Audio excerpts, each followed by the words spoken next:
আগের চ্যাপ্টার শেষ। হ্যাঁ, আগের যে চ্যাপ্টারটা ছিল ওইটা মোটামুটি শেষ। আমাদের আসলে এই চ্যাপ্টার গুলো থ্রোলি পড়ানো হচ্ছে না, কারণ তুমি পড়াইতে গেলে দেখা গেলো পদগুলো পড়াতে পারবে। স্যার আপনি যে যে টপিক গুলো টাচ করছেন ওগুলো আমরা পড়বো তাই স্যার। ওই বেসিক্যালি মেশিন ডিজাইন কোর্স ওইভাবে পড়ানো থাকে, পড়ানো হয়ে থাকে। আমরা যেভাবে করছি ঠিক সেইভাবে, তবু তারপরেও আমার কাছে মনে হচ্ছে যে একটু শর্ট হয়ে যাচ্ছে। স্যার গতদিন ক্লাস চ্যাপ্টার 8-এর কয়েকটা এক্সাম্পলে স্যার প্রবলেম হচ্ছে স্যার, মানে ম্যাথ গুলাতে স্যার। আমি যে এক্সাম্পল গুলো করতে বসছি ওগুলোর ভিতর, তাই তো? জি স্যার, এক্সাম্পল 8.3, 8.4, 8.6 স্যার, মানে এক একটা ডাটা এক এক জায়গায় এক এক টেবিলে স্যার, এটা খুব মানে প্রবলেম হচ্ছে স্যার। টেবিল তো তোমাদের সব দিয়ে দেওয়া হবে, ওই তো তোমরা ওপেন বুক এক্সাম দিবে, এখানে টেবিলে সমস্যা কোন জায়গায়? স্যার কিছু মানে ম্যাথের মানে কিছু ইকুয়েশন স্যার মানে বুঝতেছি না স্যার, এটা কিভাবে আসলো। ইকুয়েশন গুলা বেশিরভাগ ক্ষেত্রে যেমন হচ্ছে মেম্বার স্টিফনেস, এগুলো ডেরিভেশন করে দেয়া থাকে। আমি যদি ম্যাথগুলো একটু দেখাই, বুঝাই দিলে স্যার ভালো হতো স্যার। আচ্ছা দেখি আমি যদি সময় পাই সেটা বোঝানো জি যাবে। স্যার, ম্যাথগুলো দেখে দিলে ভালো হতো। তো আমি যেটা করছি সেটা হচ্ছে একটা ম্যাথ মনে হয় করাইছিলাম যেটা একটু অন্যরকম ছিল, যেটা একটা ম্যাথ তোমরা আগে কখনো করো নাই, প্রাইমারি সেকেন্ডারি পড়তে করা, ওই ম্যাথগুলো বেশি important। তো আশা করা যায় কোশ্চেন তো আমি করবো না, করা হয় মোটামুটি হয়, পরে দেখা যাক যদি সময় পাই আমি ওদের কাজ করবো। আসলে এখনো অনেক কিছু বাকি আছে, এখানে ওয়েল্ডিং বাকি আছে, তারপর আবার স্প্রিং বাকি আছে, লিপ স্প্রিং বাকি আছে, অনেক কিছু বাকি আছে। এই জন্য একটু করে আমি শর্টে যাওয়ার চেষ্টা করতেছিলাম।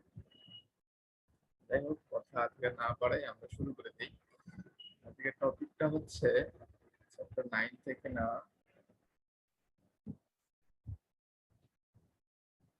Welding, bonding, the design of permanent joint. এর আগের যে চ্যাপ্টারটা ছিল ওইটা কিন্তু পার্মানেন্ট জয়েন্ট ছিল না, এখানে ওয়েল্ডিং দেখানো হবে। এই চ্যাপ্টারে ওয়েল্ডিংটা হচ্ছে একটা পার্মানেন্ট জয়েন্ট। তো এটা নিয়ে কথা বলছিলাম, কেন পার্মানেন্ট জয়েন্ট, এটা তো চ্যাপ্টারে সমস্ত জিনিস থাকবে, welding symbol, part, fillet weld, টর্শনে কিভাবে ওয়েল্ডিং স্টেপগুলো থাকে, বেন্ডিং এ কিভাবে থাকে, এই সমস্ত জিনিসপত্রগুলো নিয়ে আজকের ক্লাসটা হবে। থেকে চার। তো ফার্স্ট অফ অল তোমাদেরকে বুঝতে হবে ওয়েল্ডিং জিনিসটা কি। তোমরা তো এর আগে অনেক জায়গায় অনেক সময় নামও শুনছো, তোমাদের মনে হয় মেশিন শপ বা এরকম কোনো কোর্স থাকার কথা যেখানে ওয়েল্ডিং হাতে শেখানো হয়। করছো কি এরকম কোনো কোর্স? জি স্যার, ওয়েল্ডিং করছি। জি স্যার। সেশনাল করছো না? জি স্যার। তোমরা যে ওয়েল্ডিং ল্যাবে গিয়ে ইন্ডিভিজুয়াল করতে হয়েছে না সবাইকে? জি স্যার। তো তোমরা ওয়েল্ডিং এর সঙ্গে একটু পরিচিত আছো, তারপরেও অনেকগুলো ওয়েল্ডিং আছে, তোমরা সম্ভবত আর্ক ওয়েল্ডিং করছো নাকি? জি স্যার। অনেক ধরনের ওয়েল্ডিং আছে, তোমরা এটা হয়তো প্রোডাকশন প্রসেসে করবে। প্রোডাকশন প্রসেস তোমাদের হয়েছে? কোর্সটা হয়নি কি স্যার হইছে? হয়েছে? কইছি স্যার। তো স্যার আপনার কথাগুলো কেটে কেটে আসতেছে, নেটে মনে হয় একটু সমস্যা।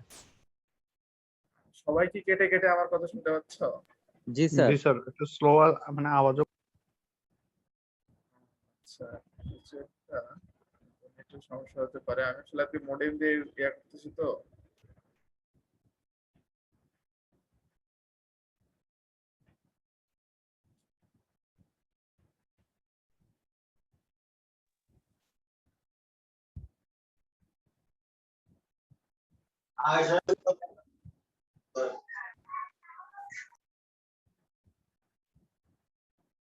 তো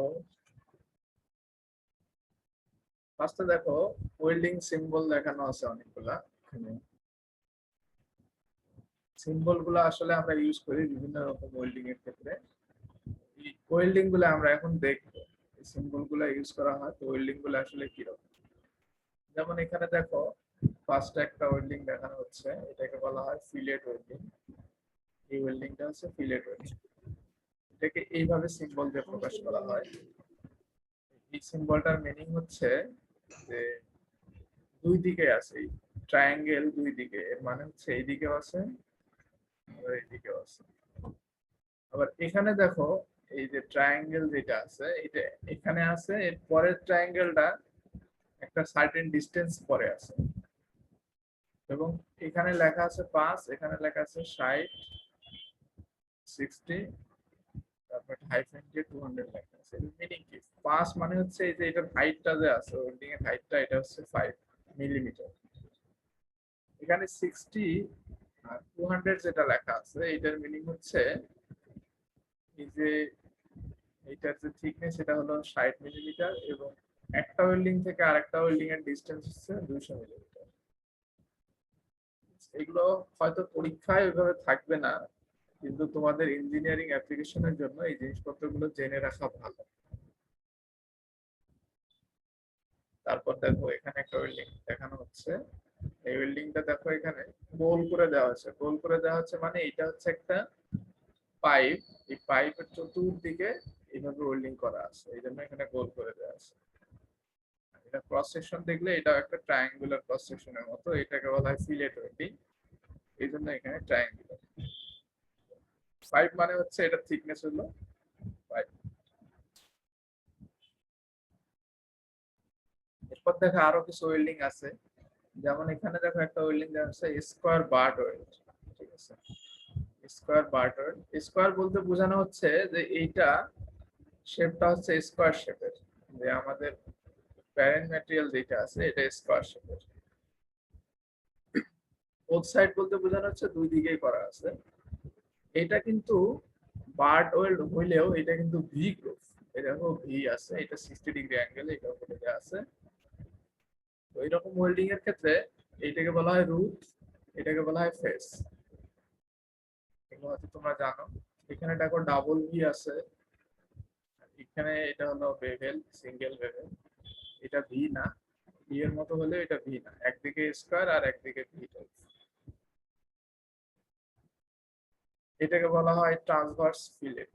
ট্রান্সভার্স বলতে বোঝানো হয় যে দেখো ওই এই ডিরেক্টলি এটার উপর স্ট্রেসটা পড়তেছে, এরকম ক্ষেত্রে এটাকে বলে ট্রান্সভার্স।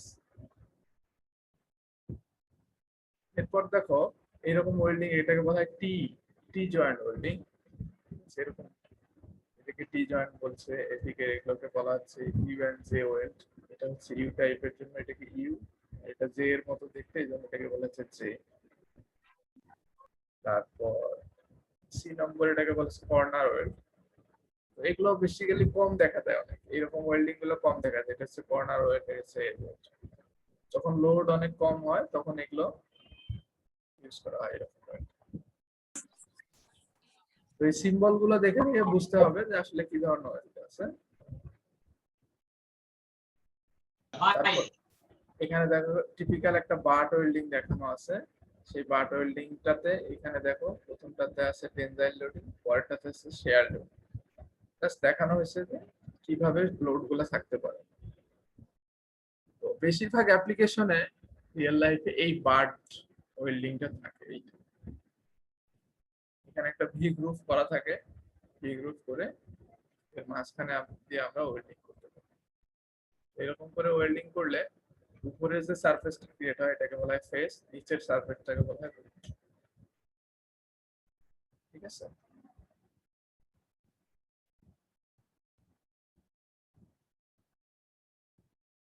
এখন আমাদের মেশিন ডিজাইনের ভিউ থেকে আমাদের যেটা বুঝতে হবে সেটা হচ্ছে এখানে কি কি স্ট্রেস গুলা কাজ করতেছে, কিভাবে কাজ করতেছে, তাদের ইকুয়েশন গুলো কেমন হবে, অঙ্ক করতে গেলে অ্যাজাম্পশন গুলো কেমন হবে, ডিজাইন করতে গেলে কি কি করতে হবে, এই সমস্ত জিনিসগুলো নিয়ে আমাদের আলোচনা করতে হবে।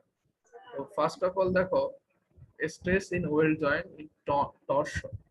ঠিক আছে, যদি আমরা এটাকে একটা আগের নাট বোল্ট জয়েন্টের মতো চিন্তা করি, খেয়াল করে দেখো এইরকম সিমিলার একটা ম্যাথ তোমাদেরকে গতদিনে করানো হয়েছিল। এখানে এখানে একটা চারটা মনে হয় নাট ছিল, চার কর্নারে চারটা নাট ছিল।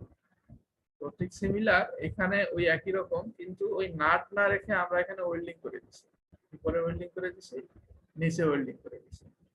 এটা সিম্বল দ্বারা বোঝানো হচ্ছে এই দেখো দুই দিকে ট্রায়াঙ্গেল, এর মানে হচ্ছে এখানে ওয়েল্ডিং করা আছে, এখানে ওয়েল্ডিং করা আছে। তো এরকম ওয়েল্ডিং করা যদি থাকে তাহলে নাটের মতোই, নাটের যেরকম ইয়া ছিল, দুই ধরনের ফোর্স ছিল, একটা হলো প্রাইমারি আর একটা হলো সেকেন্ডারি।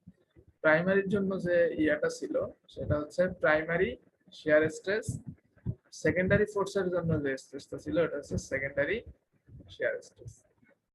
আর দুইটার রেজাল্টেন্টটা হচ্ছে বেসিক্যালি ওই জায়গায় টোটাল যে শিয়ার স্ট্রেস সেটা বুঝতে মনে পড়তেছে কিছু কতদিনের লেকচার? জি স্যার।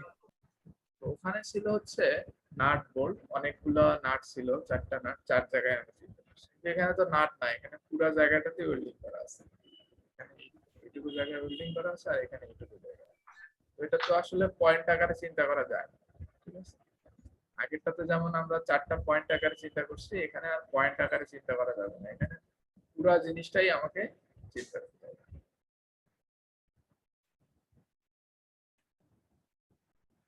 সো যদি বলা হয় দ্য শেয়ার ফোর্স যেটা আমরা এখানে অ্যাপ্লাই করতেছিলাম এটার কারণে হচ্ছে, তো প্রাইমারি শেয়ার কিরকম, প্রাইমারি শেয়ার স্ট্রেস যেটা হবে সেটা হচ্ছে যে সিম্পলি এই ফোর্স থাকবে হচ্ছে, এই শেয়ার ফোর্সটাই হচ্ছে বেসিক্যালি এখানে এই ফোর্স যেটা সেইটাই, এই force divided by area. Area বলতে আমরা এখানে যে এই যে ওয়েল্ডিংটা চিন্তা করতেছি, এই ওয়েল্ডিং এর ইফেক্টিভ যে এরিয়াটা সেটা, ওয়েল্ডিং এর ইফেক্টিভ যে এরিয়াটা হবে সেটা।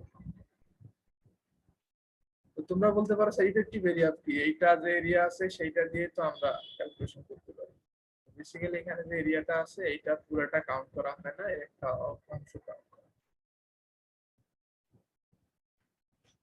এরপর আসে সেকেন্ডারি শেয়ার। সেকেন্ডারি শেয়ার যেটা হবে সেটা আসবে বেসিক্যালি হচ্ছে আমার এই ফোর্সের কারণে এখানে একটা মোমেন্ট ক্রিয়েট হবে, তাই না? তো ওই মোমেন্টের জন্য যে শেয়ার স্ট্রেসটা কাজ করবে এটাকে বলা হয় সেকেন্ডারি শেয়ার স্ট্রেস। এটা কতদিনে তোমাদেরকে পড়ানো হয়েছিল নাটের ক্ষেত্রে। ঠিক সিমিলারলি এখানে প্রাইমারি একটা থাকবে, সেকেন্ডারি একটা। তো তোমরা জানো যে মোমেন্ট বা টর্কের কারণে যে শেয়ার স্ট্রেসটা হয় এটা হচ্ছে টিআর বাই জে ছিল, টর্ক হলে টি আর মোমেন্ট হলে এম, একই রকম। সো এখানে দেখো এরিয়ার কথাটা একটু বলা আছে, এরিয়াটা কত হবে। এই থিকনেস যেটা আছে এই থিকনেস কাউন্ট করতে হবে 0.707 মানে কি, মানে আমার যে টোটাল হাইট আছে এই হাইটের সাথে যদি আমি 0.707 মাল্টিপ্লাই করে দিই তাহলে আমি ইফেক্টিভ যে ওর যে থিকনেস যেটা ওইটা পাবো, ঠিক আছে? তার মানে টোটাল যে থিকনেস আছে এই থিকনেস টোটালটা কাউন্ট হবে না, এর মোটামুটি 70% কাউন্ট। তাহলে এইদিকে 70% এর এইচ করে এর সাথে যদি আমি ইউইটটা গুণ দেই, আবার সিমিলারলি এদিকে করি, করে দুইটা যোগ করে দেই, তাহলে পাবো হচ্ছে টোটাল এরিয়া। কারণ কোনো কোশ্চেন আছে? আমরা একটা ম্যাথে চলে যাব।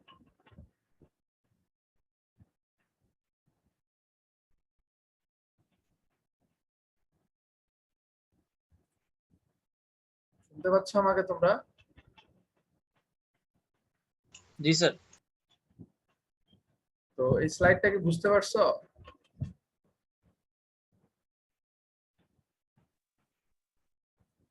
জি স্যার, এখান থেকে সূত্র তো আছে স্যার। আমরা যদি এরপরে আসি যে এইখানে বিভিন্ন রকম ওয়েল্ডিং এর জন্য এখন কথা হচ্ছে যে এই আমরা কখন কোনটা ভ্যালু নিতে হবে এটা আমরা পাবো হচ্ছে একটা টেবিল থেকে। এই টেবিলটা হচ্ছে 9.1। এই টেবিলের মধ্যে সবকিছু দেয়া আছে, এরিয়া কতটুকু নিতে হবে, তারপর এর সেন্টার অফ গ্র্যাভিটি বা সেন্ট্রয়েডটা কোন জায়গায় থাকবে, তারপর হচ্ছে পোলার মোমেন্ট অফ ইনার্শিয়া যেটা সেইটা কত হবে এইটা এখানে বলে দেয়া আছে। ফর্মুলা। আগের একটু আগে যেটা দেখানো হয়েছিল ওইটা কিসের সাথে মিল আছে দেখো তো, এইটার সাথে মিল আছে না? উপরে এবং নিচে ওয়েল্ডিং ছিল, এটা হচ্ছে শুধু এক সাইডে ওয়েল্ডিং আছে, এটা হচ্ছে উপরে নিচে বা ডানে বামে দুই সাইডে ওয়েল্ডিং আছে।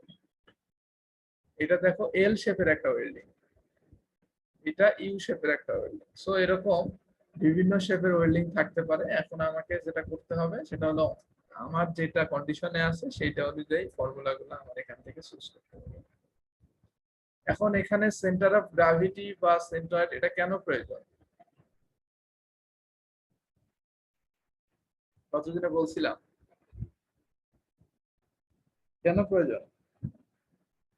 এটা কি প্রাইমারি শেয়ার স্ট্রেস বের করতে গিয়ে লাগে নাকি সেকেন্ডারি শেয়ার স্ট্রেস বের করতে গিয়ে লাগে? Sir secondary calculation. Secondary sir. Secondary থেকে আমার এটা কিন্তু লাগে, তাই না? সেই জন্য কোন ক্ষেত্রে কত হবে এটা তো তোমরা ইয়াতে পড়ে আসছিলা, কি বলে হচ্ছে স্ট্যাটিক্স এ সম্ভবত ছিল। সো এটা আর এখানে তোমাকে হিসাব করে বের করতে হবে না, এখানে একদম টেবিল থেকে ডাটা বসাই করতে পারবে। তারপর পোলার মোমেন্ট অফ ইনার্শিয়া এটাও বের করতে পারবা, তবে এখানে যেটা দেয়া আছে এটা হচ্ছে unit second polar moment of inertia. Unit second polar moment of inertia মানে হচ্ছে তুমি তো জানো না যে এইটার থিকনেস কত, ওয়েল্ডিং এর থিকনেস কত হবে এটা তো আমরা জানি না। তো ওয়েল্ডিং এর থিকনেস এর উপর ডিপেন্ড করতেছে পোলার মোমেন্ট অফ ইনার্শিয়া। এখানে যেটা আছে ইউনিট থিকনেস এর জন্য, এর সাথে যদি তোমার ওয়েল্ডিং এর থিকনেস গুণ দিয়ে দাও তাহলে তোমার যে দরকার second polar moment of inertia সেটা পেয়ে যাবে। ম্যাথ করলে ক্লিয়ার হবে।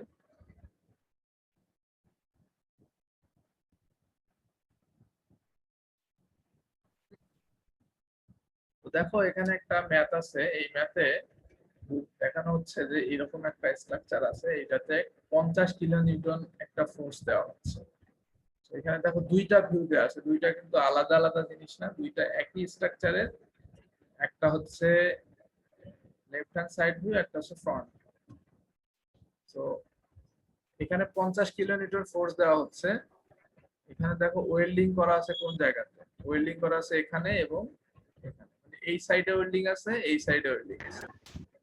এবং এই যে ওয়েল্ডিংটা আছে এই ওয়েল্ডিংটার শেপটা হচ্ছে অনেকটা এটার মতো, দেখো ইউ শেপের। কারণ এইটাকে যদি তুমি একটু ফ্রন্ট ভিউ এই লেফট হ্যান্ড সাইড দিয়ে দেখো তাহলে দেখবে যে এরকম এই জায়গাটায় ওয়েল্ডিং করা আছে, এই জায়গাটা। এই ওয়েল্ডিংটা যদি আমি একটু তুলে এনে দেখাই তাহলে ওয়েল্ডিংটা হবে এরকম, কেমন? এবং এই ওয়েল্ডিং এর যে থিকনেস, এই থিকনেসটা বলা আছে কত? 6, ঠিক আছে, 6 মিলিমিটার। এবার আসো, যেহেতু এই 50 কিলো নিউটন ফোর্স টোটাল এই স্ট্রাকচারের উপর কাজ করতেছে, তাহলে এই অংশে যাবে হচ্ছে 25 কিলো নিউটন, এই অংশে যাবে হচ্ছে 25 কিলো, মানে দুই দিকে যেহেতু ওয়েল্ডিং করা আছে সো দুইটা ওয়েল্ডিং সমানভাবে এই 50 কিলো নিউটন ফোর্সটাকে ভাগ করে নেবে, কারণ এটা তো সিমেট্রিক। তো আমাদের এক সাইডের ওয়েল্ডিং নিয়ে চিন্তা করলে হবে, আর এক সাইডের ওয়েল্ডিং নিয়ে আমরা চিন্তা না করলেও চলবে। খালি কি করবো, এক সাইডের ওয়েল্ডিং নেব এবং সেক্ষেত্রে লোডটাকে 2 দিয়ে ভাগ করে 25 কিলো নিউটন চিন্তা করব। তো এটা হলো আমার অঙ্ক। এখানে বলে দেয়া আছে এই ম্যাথে যে estimate the maximum stress in the weld, এই ওয়েল্ডের ক্ষেত্রে কোথায় ম্যাক্সিমাম স্ট্রেস হবে বা এবং ম্যাক্সিমাম স্ট্রেসটা কত এটা আমাকে বের করে দেখাতে হবে।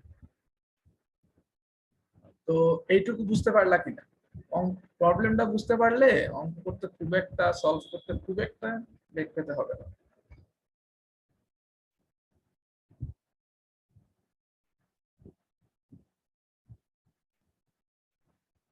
আর কোনো কোশ্চেন? ওকে, বুঝতেছো? তো ফার্স্ট অফ অল আমাকে বের করতে হবে primary share stress. Primary share stress বের করা তো একদমই ইজি, জাস্ট যে ফোর্সটা আছে ওইটাকে আমরা এরিয়া দিয়ে ডিভাইডেড করি। তাহলে এরিয়াটা এখানে কত? এরিয়াটা হচ্ছে এই যে আমার ওয়েল্ডিংটা যে এরিয়া জুড়ে ছিল সেই এরিয়াটা, ঠিক আছে? তো এরিয়াটা ক্যালকুলেশন করব কিভাবে?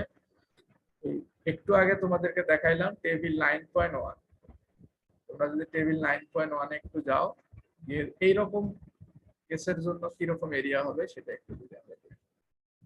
দেখো এটা হচ্ছে টেবিল 9.1, কেসটা ছিল এরকম। এরকম ওয়েল্ডিং এর ক্ষেত্রে এরিয়াটা কি হবে সেটা ক্যালকুলেশন হচ্ছে a = 0.707h 2b + d। ঠিক আছে, সো একদম এই যে ফর্মুলাটা আছে এই ফর্মুলায় বসাই দিলেই আমার এরিয়াটা বের হয়ে যাবে। ঠিক আছে, এরপর আসো এটার যে সেন্ট্রয়েডটা আছে এই সেন্ট্রয়েডটা কোথায় হবে। সেন্ট্রয়েডটা বের করতে গেলে আমাকে এখানে কোঅর্ডিনেট সিস্টেম যোগ করতে হবে। তাহলে আমি এখানে কোঅর্ডিনেট সিস্টেম যদি মনে করি এইদিকে y অ্যাক্সিস ধরলাম আর এইদিকে x অ্যাক্সিস ধরলাম, তাহলে একদিকে y অ্যাক্সিস একদিকে x অ্যাক্সিস। তাহলে সেন্ট্রয়েডটা বের করার ফর্মুলাও ওই যে টেবিলটা আছে ওই টেবিল থেকে আমাকে নিতে হবে। সো x বলতে বোঝানো হচ্ছে যে এই নিচের দিকে এই পয়েন্ট থেকে কত দূরে সেন্টারটা আছে x অ্যাক্সিস বরাবর। তো এটা ওই ফর্মুলাতেই বসাই দিবা, টেবিল 9.1 এর যে ফর্মুলা আছে সেখানে। এখান থেকে দেখা যাচ্ছে যে সেন্ট্রয়েডটা হলো 10.4 মিলিমিটার দূরে আছে। তার মানে এই যে এইটার সেন্টারটা থেকে এই সেন্ট্রয়েডটা আছে 10.4 মিলিমিটার দূরে। তাহলে আলটিমেটলি ফোর্স থেকে কত দূরে আছে, এইটুকু জায়গা 100, সেন্ট্রয়েডটা আছে হচ্ছে 10.4। তাহলে টোটাল হচ্ছে ফোর্স থেকে সেন্ট্রয়েডের ডিসটেন্স 110.4।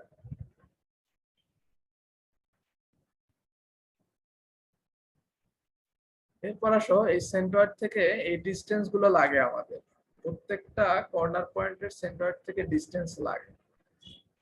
এই ডিসটেন্সটা আমার বেসিক্যালি ওই স্ট্রেস শেয়ার স্ট্রেস যেটা সেকেন্ডারি শেয়ার স্ট্রেস আছে ওইটা ক্যালকুলেশন করতে লাগে। তাহলে ও থেকে সি এর ডিসটেন্স এবং ও থেকে ডি এর ডিসটেন্স কি একই হবে না? জি স্যার। জি স্যার।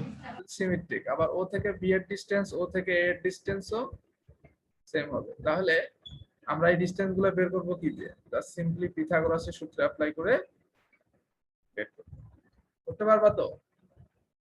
জি স্যার।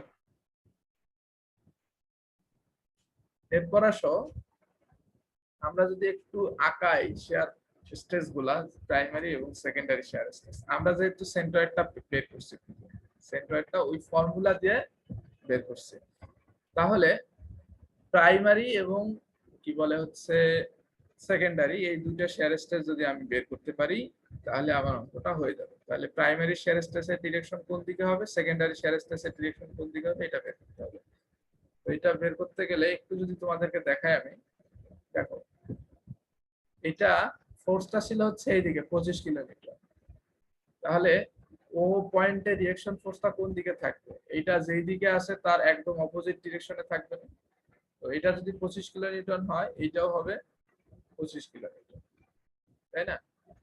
তাহলে এইটা ঘোরাতে চাচ্ছে হচ্ছে ক্লকওয়াইজ ডিরেকশন, মানে এই আমার অ্যাপ্লাইড ফোর্সটা ক্লকওয়াইজ ডিরেকশনে ঘোরাতে যাচ্ছে। তাহলে এখানে যে মোমেন্টটা ক্রিয়েট হবে সেটা কি হবে, অ্যান্টি ক্লকওয়াইজ। বুঝতে পারছো? মানে এই ফোর্সের এগেইনস্টে এখানে কি পরিমাণ কি রকম রিঅ্যাকশন আসতেছে, সেটা ফোর্স হোক আর মোমেন্ট হোক সেটা আমরা দেখাচ্ছি। এটা হচ্ছে ভি আর একটা হচ্ছে এন। ভিটা হচ্ছে শেয়ার ফোর্স আর এটা হচ্ছে রেজিস্টিং মোমেন্ট। তো মোমেন্টটা হচ্ছে আমার অ্যান্টি ক্লকওয়াইজ, রিঅ্যাকশন মোমেন্টটা হচ্ছে এখানে অ্যান্টি ক্লকওয়াইজ। ঠিক আছে, তো অ্যান্টি ক্লকওয়াইজ রিঅ্যাকশন মোমেন্ট আর হচ্ছে ফোর্সটা হচ্ছে আমার এখানে বামের দিকে, মানে নেগেটিভ ডিরেকশন। তাহলে প্রাইমারি শেয়ার স্ট্রেস যেটা সেটার ডিরেকশন কি হবে, সবগুলো একই হবে না গত দিনের থিওরি। এই দেখো সবগুলো একই direction, tau C prime, tau D prime, tau A prime, tau B prime, সবগুলোর ডিরেকশন এবং ম্যাগনিটিউড দেখো একই রকম, তাই না?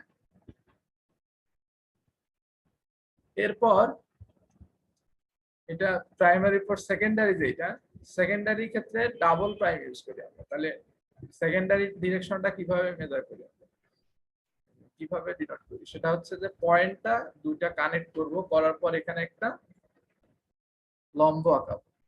ঠিক আছে, তাহলে ও থেকে যদি সি আমি কানেক্ট করি তাহলে কানেক্ট করার পর এখানে যদি একটা লম্ব আঁকাই তাহলে সেই লম্ব ডিরেকশন বরাবর হচ্ছে secondary shear stress. Similarly B তে এইদিকে হবে, আবার ওতে যদি ও থেকে এ তে যাই তাহলে এ তে লম্ব আঁকাইলে সেটা হবে এইদিকে, আবার যদি ডি তে যাই তাহলে লম্ব আঁকাইলে সেটা হবে এইদিকে।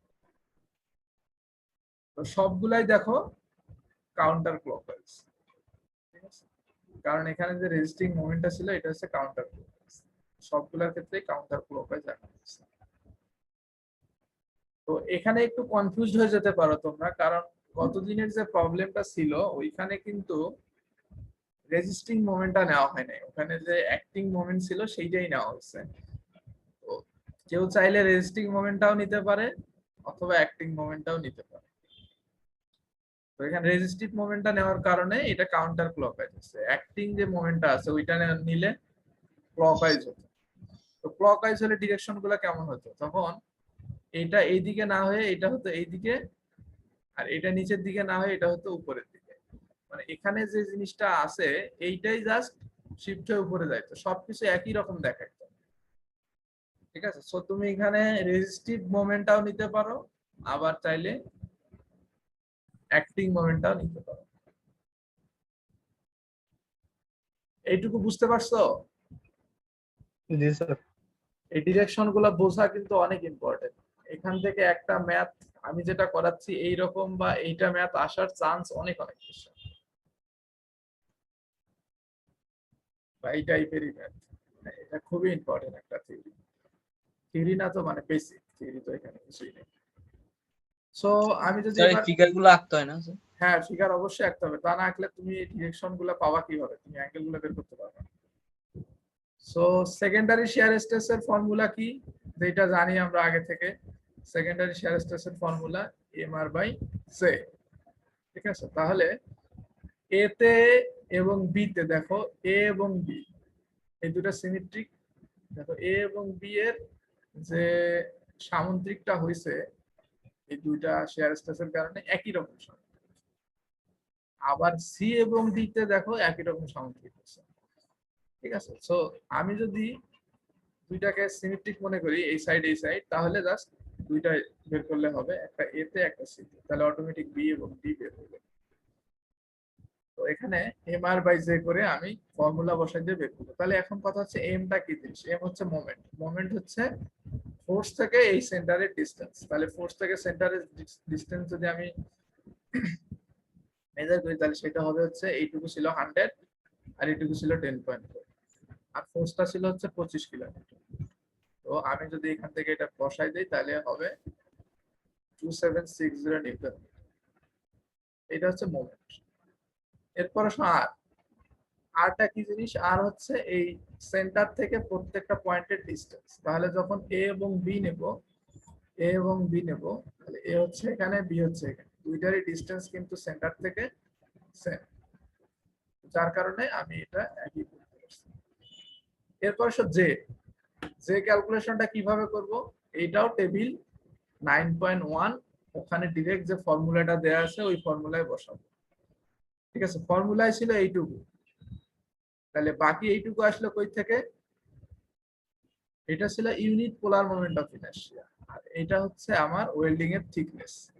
ওয়েল্ডিং এর থিকনেস ছিল 6, এটাকে ইফেক্টিভ থিকনেস বা থ্রোট থিকনেস যদি আমি নিয়ে যেতে চাই তাহলে 0.707 দিয়ে মাল্টিপ্লাই করলাম, করার ফলে এটা।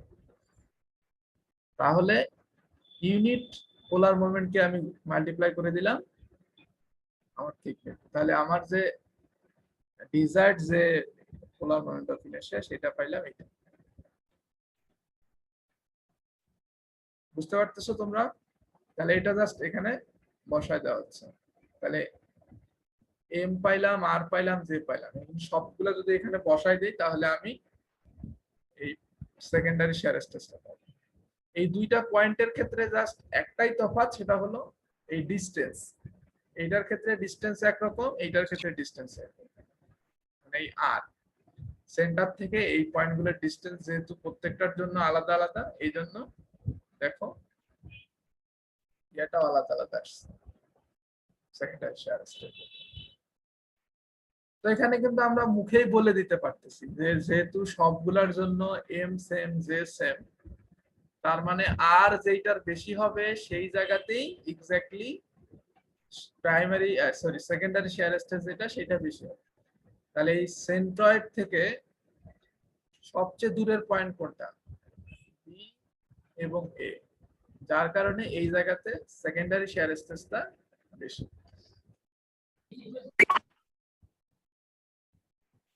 এইটুকু বুঝতে পারছো? জি স্যার। তো এটা আহামরি খুব কঠিন জিনিস না, আবার খুব সোজাও না। তোমরা যদি প্র্যাকটিস না করো তাহলে সেক্ষেত্রে পারবে না। এরপর আসো, প্রাইমারি পাইলাম, সেকেন্ডারি পাইলাম, এরপর এগুলোকে কি করতে হবে? প্রাইমারি সেকেন্ডারি গুলোকে কি করতে হবে? একসাথে করতে হবে না? একসাথে করবো কিভাবে? সামান্তরিক সূত্র স্যার। সামান্তরিক সূত্র দিয়ে করতে পারি। ঠিক আছে, তাও সামান্তরিক সূত্রতে আমাদের কি লাগে? এই স্ট্রেস দুইটার মধ্যবর্তী কোণটা লাগবে না? এই যে স্ট্রেস গুলার মধ্যবর্তী কোণ, কোণগুলা কি জানি আমি? কোণগুলা জানি না, তো কোণগুলা বের করার ফর্মুলা দেখো। এর ক্ষেত্রে এই ফিগারের ক্ষেত্রে কি হবে? যদি আলফা বের করতে চাই, আলফা হচ্ছে এই এ এবং বি পয়েন্টের জন্য। আলফা বলতে এখানে বোঝানো হচ্ছে যে এই যে ভার্টিক্যাল যে লাইনটা ছিল এইটার সাথে এই সেকেন্ডারি শিয়ার স্ট্রেস কি পরিমাণ অ্যাঙ্গেল ক্রিয়েট করছে সেইটা, এটা হচ্ছে আলফা। কেমন? তাহলে এই আলফাটা অ্যাকচুয়ালি কি? এই আলফাটা কিন্তু দেখো এই অ্যাঙ্গেলের সমান। এই আলফা যে অ্যাঙ্গেলটা আছে এই অ্যাঙ্গেলটা হচ্ছে এই অ্যাঙ্গেলের সমান। এখন বলতে পারো এটা কিভাবে সম্ভব স্যার?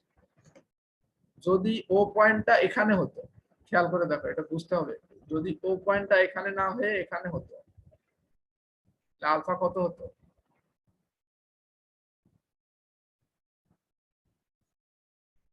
ও পয়েন্টটা যদি এখানে না হয়ে এখানে হতো, জিরো। আলফা জিরো হতো। কারণ এই আলফাটা হচ্ছে বেসিক্যালি আসছে কিভাবে, আমার এটা একটা পারপেন্ডিকুলার লাইন টানার কারণে আসছে। তো ওর যদি এখানে না হয়ে এখানে হতো, তাহলে পারপেন্ডিকুলার লাইনটা কি হতো? এটাই হতো না, আলফাটা হতো জিরো। বুঝতে পারছো? ও পয়েন্টটা যদি এখানে না হয়ে এখানে হতো তাহলে এই আলফাটা হতো জিরো। ও পয়েন্টটা এখানে হলে যদি জিরো হয় তখন দেখো এই অ্যাঙ্গেলটাও কি হয়ে যাইতো? জিরো হয়ে যাইতো। সো আলটিমেটলি এটা দ্বারা বোঝাতে চাচ্ছি আমি এইটাই যে আমি ও পয়েন্টটাকে যত নিচ থেকে উপরে নিয়ে যাব, আমি ও পয়েন্টটাকে যত নিচ থেকে উপরে নিয়ে যাব তত এই অ্যাঙ্গেলটাও বাড়বে, এই অ্যাঙ্গেলটাও বাড়বে।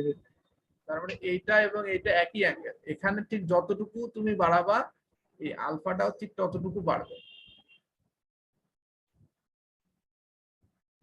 সো এই আলফা অ্যাঙ্গেলটা হচ্ছে বেসিক্যালি এইখানকার যে অ্যাঙ্গেলটা সেইটা। তাহলে এই অ্যাঙ্গেলটা আমরা কিভাবে বের করব? tan ইনভার্স লম্ব বাই ভূমি। তো লম্বটা আমি জানি, এই ভূমিটাও আমি জানি। তাহলে এই যে দেখো tan ইনভার্স লম্ব বাই ভূমি যদি করি আমি, তাহলে এখান থেকে পাবো 25.64 ডিগ্রি। এটা হচ্ছে আলফা। কেমন? তাহলে তুমি সামন্ত্রিক সূত্র যদি অ্যাপ্লাই করতে চাও তাহলে তোমার এই পুরো আলফা পুরো অ্যাঙ্গেলটা লাগবে। স্যার এখানে কোয়াড্রেন্ট হিসাব করতে হয় না? কোয়াড্রেন্ট এমনি সরাসরি দিলে হয় যায়।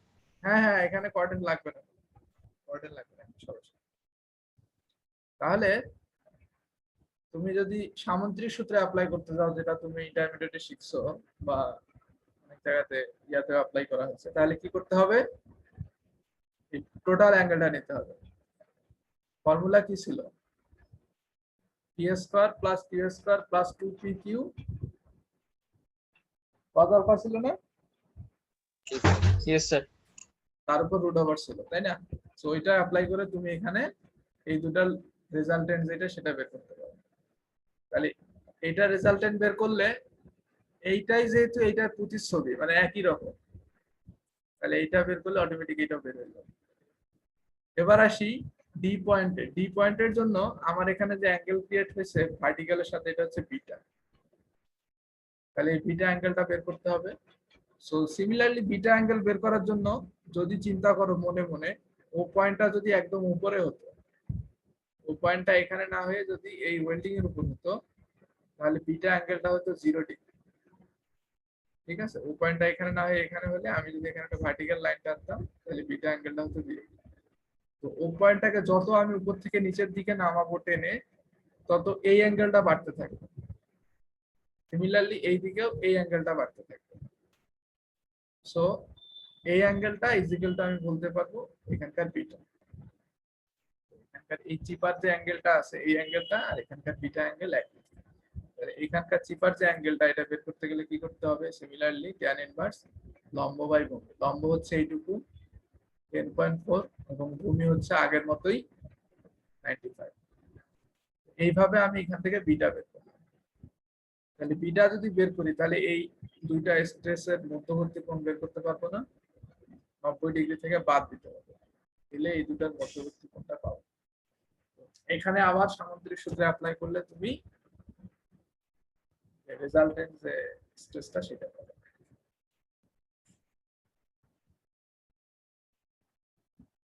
বুঝতেছো তোমরা? জি স্যার। তোমরা সামুদ্রিক সূত্রে অ্যাপ্লাই করে এখানে রেজাল্টেন্ট বের করতে পারো। কিন্তু বইয়ে যেটা করছে ওরা সামুদ্রিক সূত্র ব্যবহার করে নাই, ওরা যেটা করছে ওরা হচ্ছে ইয়া করছে, কি বলে তোমার, উপাংশ নিছে। যেমন এ এবং বি পয়েন্টে দেখো, এ এবং বি পয়েন্টে যেতে একই, তাহলে এ পয়েন্টের যদি আমি রেজাল্টেন্ট নেই বি এর রেজাল্টেন্ট নেওয়া হয়ে যাবে। ওরা যেটা করছে সেটা হচ্ছে যে এই দুটা স্ট্রেসের এক্স এবং ওয়াই অক্ষ বরাবর রেজাল্ট কি বলে উপাংশ নিয়ে সেগুলো রেজাল্টেন্ট করছে। তাহলে যদি আমি এইটার এক্স অ্যাক্সিস বরাবর যদি আমি ইয়া নিতে চাই, উপাংশগুলো নিতে চাই, তাহলে এটা হচ্ছে 19.5।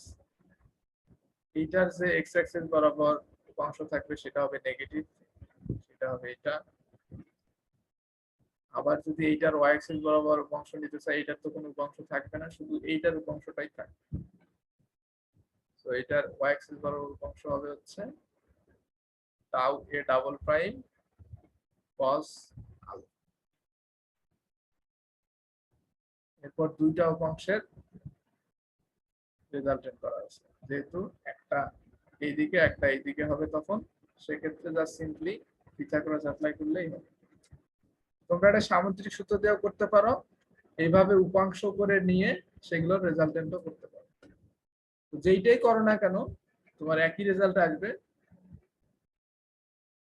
তো এটা নিয়ে কোনো ইয়া নাই, কনফিউশন নাই। তো এক্ষেত্রে দেখা যাচ্ছে যে সি এবং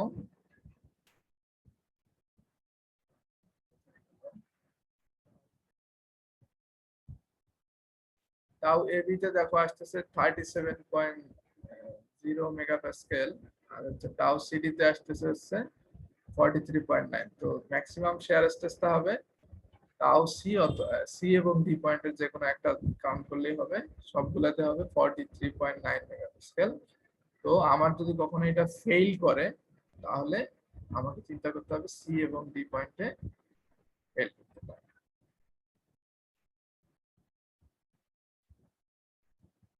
তো প্রবলেমটা বুঝতে পারছো তোমরা পুরোটা? জি স্যার। স্যার বলো। স্যার এখানে যদি ফেল করে তাহলে কি মানে 43.9 এর জন্য বলছিলেন ফেল করবে? 43 পয়েন্ট, স্যার যদি ফেল করে আর কি 43.9, হ্যাঁ হ্যাঁ যেটা ম্যাক্সিমাম আসছে সেটার জন্য। আচ্ছা স্যার, আমার এটা হচ্ছে যে মানে সর্বোচ্চ যে স্ট্রেস যেটা, যেমন হ্যাঁ যেমন এখানে দেখো, একটু যদি তুমি মিউট করো আমি বুঝছি তোমার কোশ্চেনটা।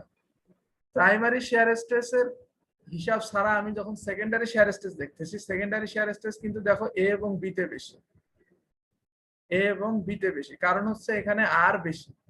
ঠিক আছে, কিন্তু সমস্যাটা কোন জায়গায়? সমস্যাটা হচ্ছে এই দুইটা পয়েন্টের যে প্রাইমারি শেয়ার স্ট্রেসটা ছিল ওইটা কিন্তু দেখো এই দিকে ছিল, মানে এটা যে দিকে ছিল তার উল্টা ডিরেকশন। তো যার কারণে লব্ধিটা কিন্তু এখানে আলটিমেটলি কমে গেছে। বাট সি এবং ডি পয়েন্টের ক্ষেত্রে কি হয়েছে, যে দুইটা ডিরেকশন একই ডিরেকশনে হওয়ার কারণে দেখো এখানে লব্ধিটা বেড়ে গেছে, কারণ এটার মধ্যবর্তী কোণ 90 ডিগ্রির চেয়ে কম। তো 90 ডিগ্রির চেয়ে কম হওয়ার কারণে লব্ধিটা বেড়ে গেছে, আর এখানে 90 ডিগ্রির চেয়ে বেশি হওয়ার কারণে লব্ধিটা কমে গেছে। ঠিক আছে, যদিও এখানে সেকেন্ডারি শেয়ার স্ট্রেসটা বেশি ছিল, কিন্তু আমরা যখন রেজাল্টেন্ট করে দেখতেছি তখন দেখতেছি না, সি এবং ডি পয়েন্টে বেশি আসতেছে। কারণ আমি রেজাল্টেন্ট নেওয়ার সময় আমার ডিরেকশনটা ফ্যাক্ট, শুধু ম্যাগনিটিউডটা ফ্যাক্ট। যদি শুধু সেকেন্ডারি শেয়ার স্ট্রেস হিসাব করতাম তাহলে বলতে পারতাম যে না এখানে বেশি এখানে বেশি। দুটোকে রেজাল্টেন্ট করার কারণে দেখতেছি সি এবং ডি পয়েন্টে বেশি, কারণ এখানে ডিরেকশন ফ্যাক্ট। বুঝতে পারছো? জি স্যার। স্যার আরেকটা কোশ্চেন স্যার। বলো। স্যার মানে যখন একটা অ্যাপ্লিকেশন করবো এটা, তখন স্যার আমার একটা স্ট্রেস পাইলাম স্যার মেগাপ্যাসকেল। হ্যাঁ, তখন স্যার আমি বুঝলাম না একটু।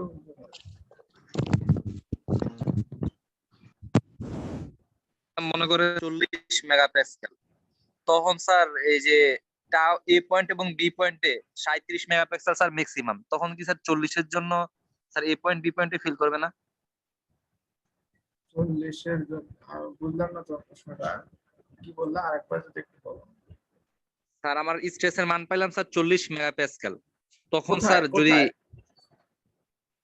মানে স্যার আমার স্ট্রেসটা তো বললেন যে স্যার ফিল করবে স্যার 43.9 এ।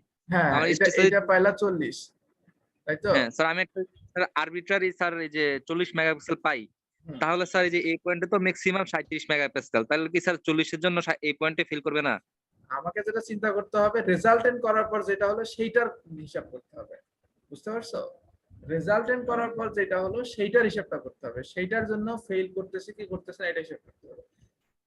বুঝতে পারছো? কারণ আলটিমেটলি এগুলো তো ফোর্সের মতো, তাই না? ফোর্স থেকেই তো এই জিনিসগুলো আসছে, স্ট্রেস গুলা।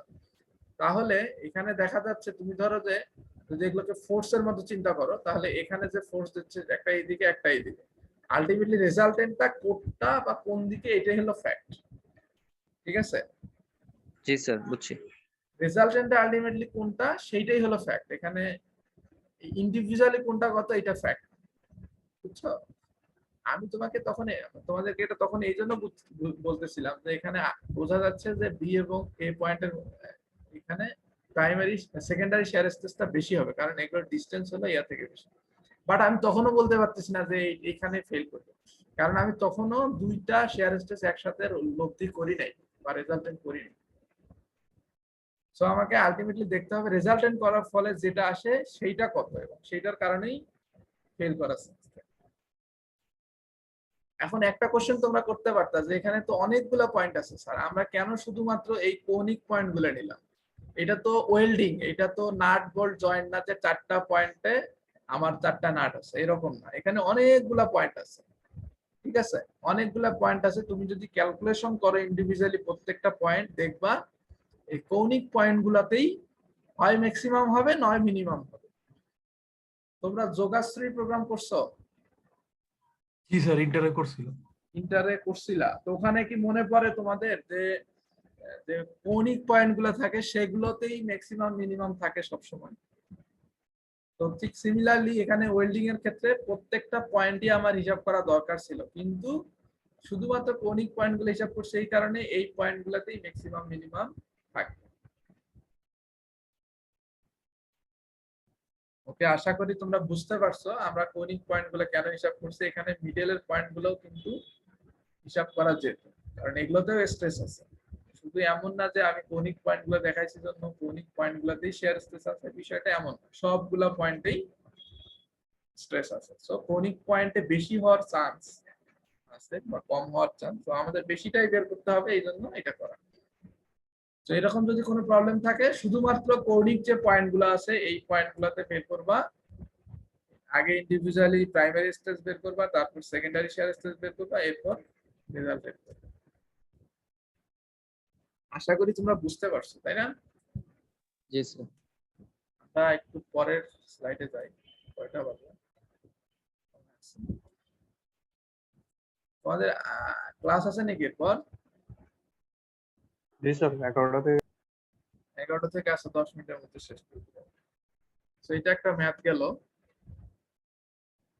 এরপর দেখো stresses in welded joint in bending এর যদি কখন থাকে সেক্ষেত্রে কেমন হবে, বেন্ডিং এর বেলায় কেমন হবে এটা একটু দেখবো আমরা। তো যেমন ধরো এখানে একটা কনফিগারেশন দেওয়া আছে, এখানে একটা ফিগার দেখো, এই ফিগারটাতে এইরকম একটা সাইন দেয়া আছে, যে সাইনে দেখানো হচ্ছে এইচ থিকনেস, মানে ওয়েল্ডিং এর থিকনেস ছিল এইচ টোটাল থিকনেস। এরপর এখানে কি বলছে, এই যে দুইটা ট্রায়াঙ্গেল, মানে হচ্ছে উপরে উপরে ওয়েল্ডিং করা আছে, নিচে ওয়েল্ডিং করা আছে। দেখো এখানে কিন্তু ওয়েল্ডিং করা আছে এটা দেখে না, এখানে সিম্বল দিয়ে দেখাইছে। সো এটাকে যদি আমি একটু ক্রস সেকশন করে বা সাইড ভিউ থেকে দেখি, লেফট হ্যান্ড সাইড বা রাইট হ্যান্ড সাইড ভিউ দেখি, তাহলে জিনিসটা এরকম হবে। এটা হলো প্যারেন্ট ম্যাটেরিয়াল বা বেস ম্যাটেরিয়াল এরকম হবে, এবং ওয়েল্ডিং এর ক্ষেত্রে ওয়েল্ডের প্যাটার্নটা হবে এরকম, উপরে একটু ওয়েল্ডিং আছে, নিচে একটু ওয়েল্ডিং আছে। এটুকু বুঝতে পারছো?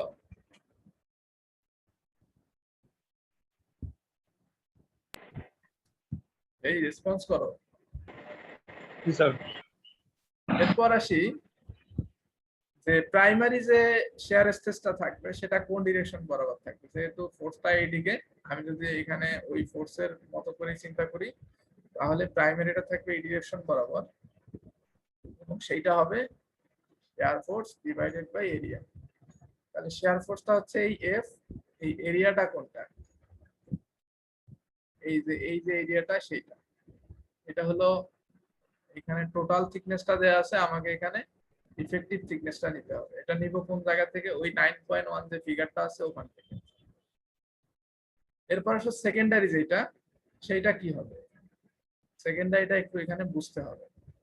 ঠিক আছে, এই জায়গায় সেকেন্ডারিটা হবে এই ডিরেকশন। কেন এই ডিরেকশনে হবে এটা একটু বলে রাখি। আমরা যখন এখানে ফোর্স দিব, তখন এই যে ইয়াটা আছে, বেস মেটালটা বা বেস ম্যাটেরিয়াল যেটা আছে, এটাকে যদি আমি একটা ক্যান্টিলিভার বিমের মতো চিন্তা করি, এই বিমের কি হবে, এই বিমের এই জায়গায় একটা ইয়া থাকবে না, টেনশন থাকবে, আর এই জায়গায় একটা কম্প্রেশন থাকবে। এইটা হলো এই বিমের ক্ষেত্রে। ঠিক আছে, এই বিমের এই ডিরেকশন বরাবর একটা টেনশন থাকবে, সিমিলারলি নিচে একটা কম্প্রেশন থাকবে, তাই নাকি? এখন তুমি যদি এখানে একটা ওয়েল্ডিং দিয়ে রাখো, তাহলে ওয়েল্ডিংটা থাকার কারণে কি হবে, ওই ওয়েল্ডিং এর মধ্যে এই ডিরেকশন বরাবর এই স্ট্রেসটা থাকবে। এখানে যেমন এই ডিরেকশন বরাবর আছে, এখানে যদি একটা ওয়েল্ডিং থাকে, তাহলে ওয়েল্ডিং এও এই ডিরেকশন বরাবর একটা স্ট্রেস থাকবে। তো সেইটা কি হবে, শেয়ার স্ট্রেস হবে না, কারণ এইটার ক্ষেত্রে যেটা টেনশন, ওইটার ক্ষেত্রে তখন সেটা শেয়ার হবে। ঠিক আছে, তো আমরা যদি সেকেন্ডারি শেয়ার স্ট্রেসের কথা বলি, এইটার জন্য যেটা এখানে টেনশন, ওইটাই আবার হচ্ছে ওয়েল্ডিং এর জন্য সেকেন্ডারি শেয়ার স্ট্রেস হিসেবে কাউন্ট। তাহলে এখানে এটা টেনশন ফোর্সটা বা নিচে কম্প্রেশন ফোর্সটা ক্যালকুলেশনের ফর্মুলা কি ছিল, এমসি বাই আই, তোমরা পড়ছিলা না, sigma is equal to MC by I. ওই সিগমাটাই হবে এখানে হচ্ছে ওয়েল্ডিং এর জন্য সেকেন্ডারি শেয়ার স্ট্রেস। বুঝতে পারছো? জি স্যার। সো এইটা কি বলে, আমরা কোন জায়গা থেকে বের করব, এটা টেবিল 9.2 থেকে পাবো। দেখো কখন এরিয়া কত হবে বা আই কত হবে, এখানে কিন্তু পোলার মোমেন্ট অফ ইনার্শিয়া লাগতেছে না, এখানে শুধুমাত্র second area moment of inertia লাগতেছে, এখানে পোলার মোমেন্ট লাগতেছে না। সো যখন বেন্ডিং এর কোনো প্রবলেম থাকবে তখন ইউজ করবা টেবিল 9.2, টেবিল 9.2। ঠিক আছে, তো থ্রোট এরিয়াটা ওই আগের মতোই অনেকটা। তাহলে এই কন্ডিশনের জন্য, আমার এই ফিগারটার কন্ডিশনের জন্য এরকম হবে না, দেখো তো, উপরে ওয়েল্ডিং নিচে ওয়েল্ডিং, তাহলে সেন্টার অফ গ্র্যাভিটি থাকবে মাঝামাঝি, তাহলে centre of গ্র্যাভিটির location b/2 d/2, এটা হলো d/2 মিডলে, আর এটা হলো b/2 এর মিডলে। থ্রোট এরিয়াটা হবে এইটা, unit second moment of area হবে এইটা। তাহলে unit second moment of area থেকে যদি আমি total second moment of area বের করতে চাই, তাহলে আমাকে কি করতে হবে, থিকনেসটা দিয়ে গুণ করতে হবে, 707H। ঠিক আছে, এরপর আমি যদি এগুলা বসাই দিই এখান থেকে, তাহলে সেকেন্ডারি শেয়ার স্ট্রেস যেটা ওইটা পেয়ে যাবে।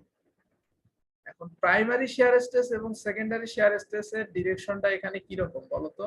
সব সময় পারপেন্ডিকুলার না? জি স্যার।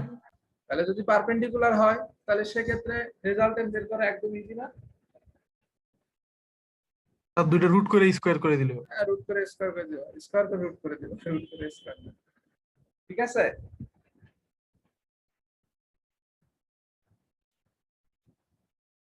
আশা করি বুঝতে পারছো। এটা খুব আহামরি কিছু না, খালি একটা জিনিস মনে রাখবা, এখানে সেকেন্ডারি যেটা শেয়ার স্ট্রেস থাকবে ওইটা মেইনলি হচ্ছে আমার ক্যান্টিলিভার বিমের যে টেনশন ফোর্স বা টেনসাইল যে স্ট্রেসটা ছিল সেটা।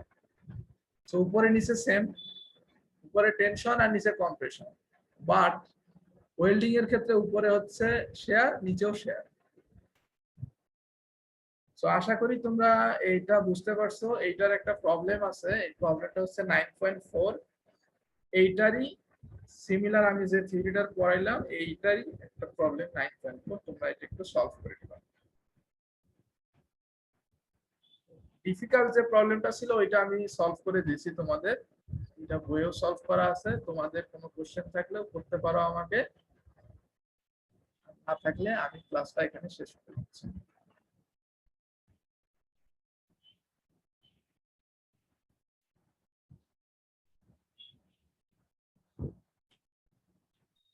স্যার প্রথম ম্যাথটাতে স্যার ও পয়েন্টটা কেমনে করবো স্যার, সিলেক্ট করবো? পয়েন্টটা কিভাবে সিলেক্ট করব? ও পয়েন্টটা হচ্ছে, দেখো আমি যদি তোমাদের একটু 9.1 এ যাই, এখানে যে জি পয়েন্টটা আছে না, এই যে জি পয়েন্টটাই ও পয়েন্ট, বুঝছো? তো এই জি পয়েন্টটাই হচ্ছে ও পয়েন্ট। এটা কিভাবে বের করবো আমরা? এই যে এই ফর্মুলা দিয়ে, এটাকে যদি আমি এখানে মনে করি তাহলে এইদিকে এক্স এইদিকে ওয়াই, তুমি মিলাবা যে তোমার যে ওয়েল্ডিং শেপটা আছে এটা কোনটার সাথে ম্যাচ করতেছে। তো আমাদের প্রবলেমটাতে ছিল এরকম, দেখো ওয়েল্ডিং এর শেপটা ছিল এরকম, ঠিক আছে, অনেকটা উল্টা ইউ এর মতো, তাই না? এই যে ওয়েল্ডিং এর শেপটা ছিল এরকম, এই যে এখানে বলেও দেওয়া আছে শেপটা কিরকম। এটা হচ্ছে ওয়েল্ডিং এর শেপ, তাহলে ওয়েল্ডিং এর শেপটা ছিল উল্টা ইউ এর মতো, তাহলে এটার সাথে মিলে যাচ্ছে। তো এখান থেকে আমি সেন্টার অফ গ্র্যাভিটি বা সেন্ট্রয়েড যেটা সেটা এই ফর্মুলা দিয়ে বের করব। এখানে লোকেশন অফ জি যেটা বলা হয়েছে ওইটাই ও বেসিক্যালি। ওকে স্যার এটা উপরে নিচে, এটা স্যার এটা কি অলওয়েজ নিচে হবে স্যার? এটা হ্যাঁ, তো সেন্ট্রয়েডটা কোন জায়গায় হবে? এর ভিতরে কোন একটা জায়গাতে হবে, জি স্যার। এর বাইরে কোনো জায়গায় হবে? কখনো হবে না, সব সময় এর ভিতরে হবে। ঠিক আছে? তারপর ও পয়েন্ট থেকে স্যার লাইনগুলো ড্র করতে হবে না স্যার? হ্যাঁ, এরপরে ও পয়েন্ট থেকে তোমার এই যে লাইনগুলা, এই পরের স্লাইডে যেটা করা হয়েছে ও পয়েন্ট থেকে এই লাইনগুলা ড্র করতে হবে। সো এখানে কিন্তু ক্যালকুলেশন বেশি না, তোমার হচ্ছে মানে ওই পয়েন্টটা নিয়ে এসে ডিরেকশন গুলা ফিক্সড করাটাই হলো বেসিক্যালি কাজ।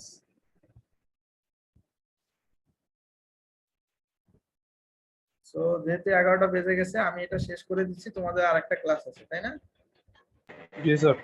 ওকে, বেস্ট অফ লাক, আল্লাহ হাফেজ। আসসালামু আলাইকুম স্যার। Assalamu alaikum. স্যার